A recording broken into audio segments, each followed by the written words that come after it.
नमस्कार दोस्तों, मैं मंजीत कुमार झा आप सबका अपने YouTube channel PM study zone में स्वागत करता हूं। दोस्तों, हम लोग पॉलिटी पढ़ रहे थे और मौलिक अधिकार अध्याय शुरू किए थे। मौलिक अधिकार के अंतर्गत हम लोगों ने पढ़ा था कि 6 मौलिक अधिकार दिए गए हैं भारतीय संविधान में, और उस 6 मौलिक अधिकार के अंतर्गत समानता और स्वतंत्रता के अधिकार को हमने देखा था। आइए दोस्तों, एक बार उसको दोहरा लेते हैं ताकि आपके दिमाग में एक बार फिर से उसकी याद ताज़ा हो जाए। दोस्तों, सबसे पहले था समता यानी समानता का अधिकार। ये था 14 से 18 तक, यानी 14 से 18 तक जो है वो समता का अधिकार था। तो आर्टिकल 14 में था कि विधि के समक्ष समता, यानी कानून के समान सबको समता का अधिकार है, यानी कानून सबको समान नज़र से देखेगी। उसके बाद था आर्टिकल 15, इसमें सामाजिक भेदभाव को निषेध किया गया था, यानी धर्म, जाति, लिंग इत्यादि के आधार पर जो था भेदभाव उसको निषेध किया गया था।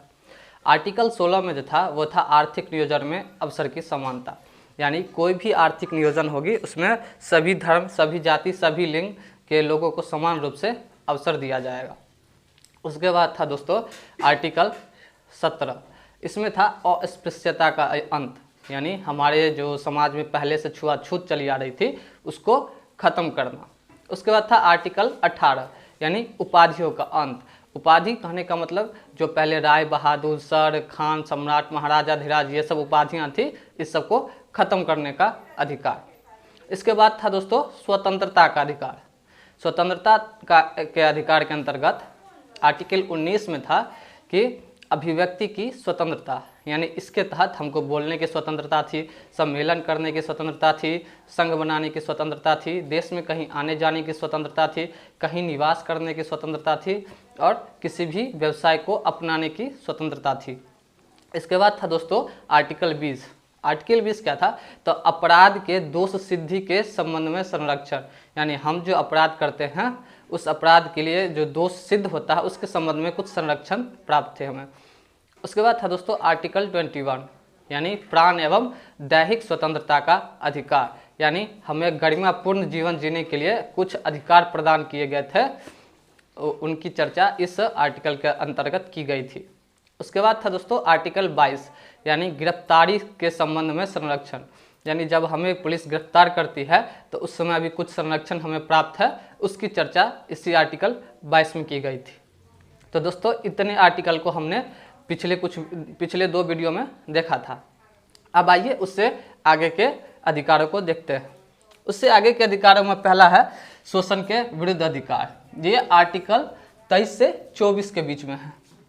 शोषण, जैसा कि आप लोग जानते होंगे, किसी का शोषण करना, यानी किसी से कोई काम जबरदस्ती करवाना या जो उसके मर्यादा के अनुकूल नहीं है वैसा काम करवाना, इस सब को कहा जाता है शोषण करना। आइए देखते हैं। इसके अंतर्गत जो आर्टिकल 23 है उसमें कहा गया बलात्श्रम एवं मानव दुर्व्यवहार का निषेध। बलात्श्रम क्या होता है? तो बलात्श्रम होता है जबरदस्ती काम करवाना, यानी आपका मन हो न हो लेकिन आपको जबरदस्ती काम करना पड़ेगा, ये होता है बलात्श्रम। उसके अलावा मानव दुर्व्यवहार पर रोक लगाया गया है। मानव दुर्व्यवहार के अंतर्गत आती है कुछ बातें आती है, जैसे कि हम लोग देखते हैं मानव औरतें या बच्चों जिसको कि खरीद बिक्री किया जाता है। आप लोगों ने भी कई बार सुना होगा कि फलाने बच्चे को या फलाने लड़की को बेच दिया गया, इसका निषेध है। इसके अलावा इनकी दुर्व्यवहार या दुर्व्यापार पर रोक है, जैसे कि वेश्यावृत्ति इत्यादि पर रोक लगाया गया है। इसके अलावा बंधुआ मजदूरी पर रोक लगाया गया है, यानी किसी से आप बंधुआ मजदूरी नहीं करवा सकते हैं। और इसके अलावा बेगार श्रम पर भी रोक लगाया गया है, यानी कि बिना पैसे दिए हुए किसी से श्रम करवाना, इस सब पर रोक लगाया गया है। किसके अंतर्गत? तो आर्टिकल 23 के अंतर्गत। उसके बाद है दोस्तों बाल श्रम प्रतिषेध। बाल श्रम प्रतिषेध में कहा गया है कि 14 साल तक के बच्चे को कहीं भी काम करवाने से रोक। दोस्तों इस संबंध में एक बहुत ही चर्चित वाकया मेरे साथ घटा था।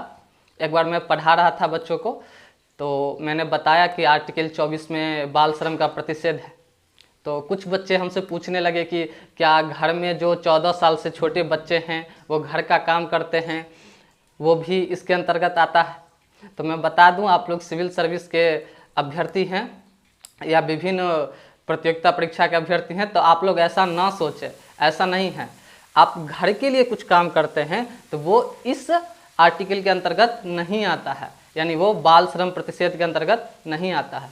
बाल श्रम प्रतिषेध के अंतर्गत आता है कि आप रोजगार के संबंध में, यानी आप रोजगार के संबंध में जो कोई काम करते हैं वो प्रतिषेध है।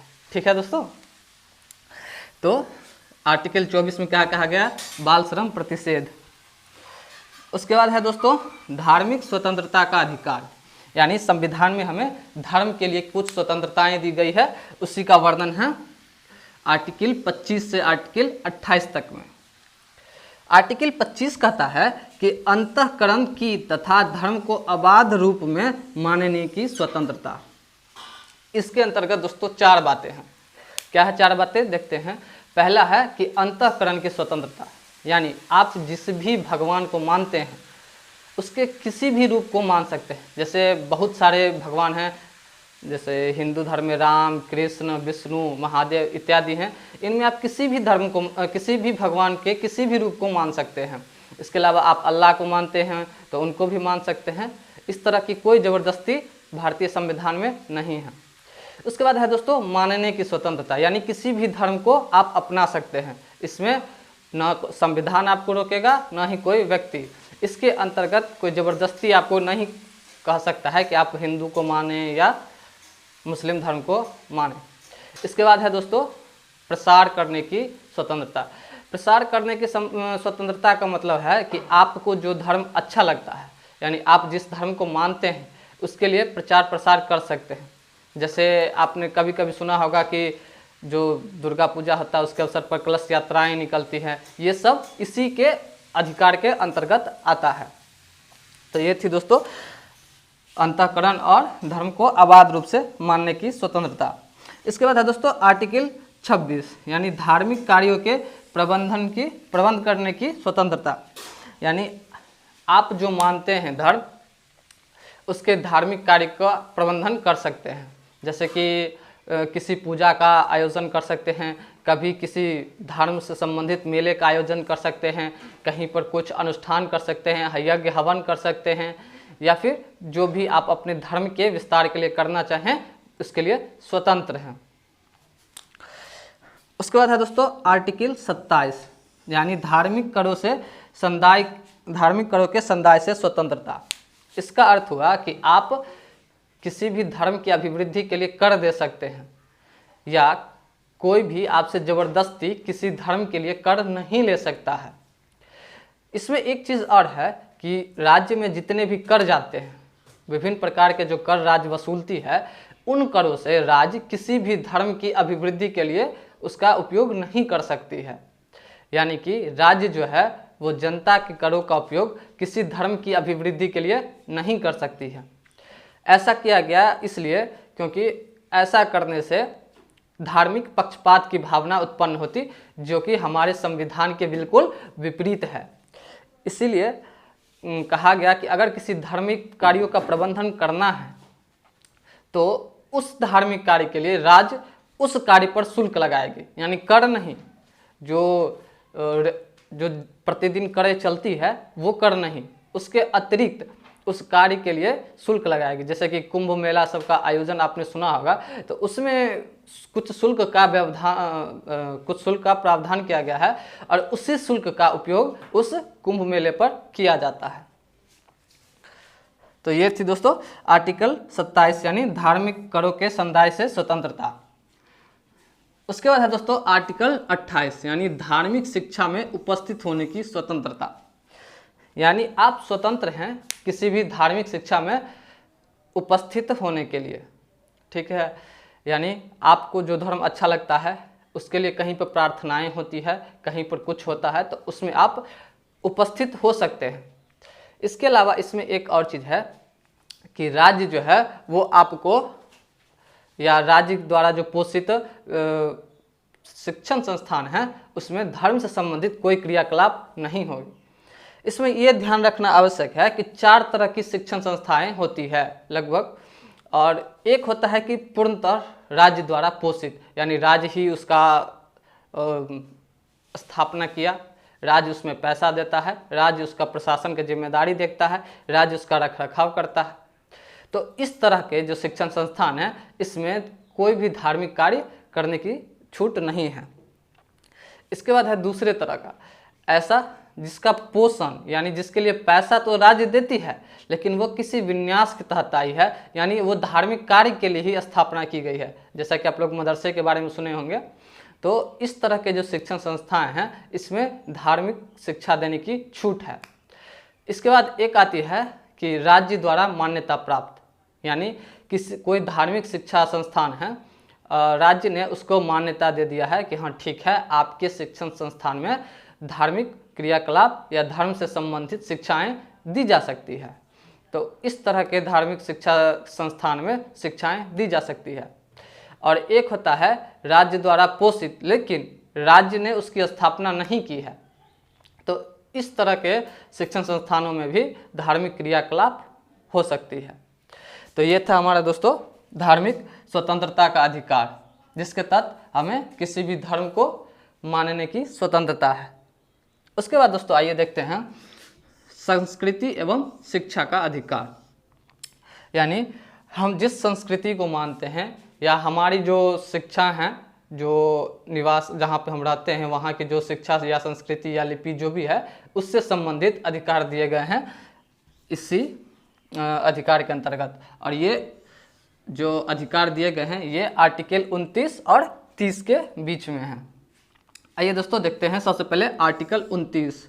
आर्टिकल 29 कहता है कि कोई भी व्यक्ति अपनी भाषा को, यानी वो जो मातृभाषा है जो बोलता है उस भाषा को, लिपि को, बोली को तथा संस्कृति को सुरक्षित रखने का अधिकार रखता है। यानी कि कोई भी नागरिक जो है, हालांकि ये अधिकार जो है अल्पसंख्यकों के संबंध में विस्तृत किया गया है, तो अल्पसंख्यक अपनी भाषा, लिपि, बोली तथा संस्कृति को सुरक्षित रखने के लिए जो है वो कोई भी उपाय कर सकता है, जैसे शिक्षण संस्थानों की स्थापना इत्यादि काम कर सकता है। और ये अधिकार किसको दिया गया है? तो अल्पसंख्यकों को दिया गया था। प्रारंभिक में ये अल्पसंख्यकों को दिया गया था, परंतु एक निर्णय में उच्च न्यायालय ने कहा था कि जरूरी नहीं है कि अल्पसंख्यक ही इसका उपयोग करें, नागरिकों के अनुभाग के अंतर्गत सभी नागरिक आते हैं, इसलिए इसका उपयोग बहुसंख्यक भी कर सकते हैं। दोस्तों आइए अब देखते हैं आर्टिकल 30। आर्टिकल 30 कहता है कि अल्पसंख्यक जो है वो अपनी रुचि के अनुसार शिक्षा संस्थान की स्थापना कर सकते हैं एवं उसका प्रशासन कर सकते हैं। इसके संबंध में उनको स्वतंत्रता दी गई है कि अल्पसंख्यक अपने जो उनकी लिपि, धर्म, भाषा जो भी है उसके अनुसार अपनी शिक्षण संस्थानों की स्थापना कर सकती हैं, तथा राज्य का ये कर्तव्य है कि वो अगर वित्त पोषण में उनसे किसी भी प्रकार की विभेद नहीं करेगी। और इसकी व्यवस्था कहाँ की गई है? तो संस्कृति एवं शिक्षा के अधिकार के तहत की गई है आर्टिकल 30 में। तो दोस्तों ये था शिक्षा एवं संस्कृति का अधिकार। आज हमने शोषण के विरुद्ध अधिकार, धार्मिक स्वतंत्रता का अधिकार और संस्कृति एवं शिक्षा के अधिकार को देखा है। इससे आगे एक संवैधानिक उपचार का अधिकार है, उसको हम अगले वीडियो में पढ़ेंगे कि उसके अंतर्गत उच्च न्यायालय एवं सर्वोच्च न्यायालय को 5 तरह के रीट निकालने का अधिकार है। इन सब बातों को हम अगले वीडियो में देखेंगे। आपको ये वीडियो कैसा लगा इसके लिए हमें कमेंट करके ज़रूर बताएं और वीडियो को लाइक करना न भूलें, तथा हमारे आने वाले सभी वीडियो से अपडेट रहने के लिए चैनल को सब्सक्राइब करें और बेल आइकन दबाना न भूलें। धन्यवाद।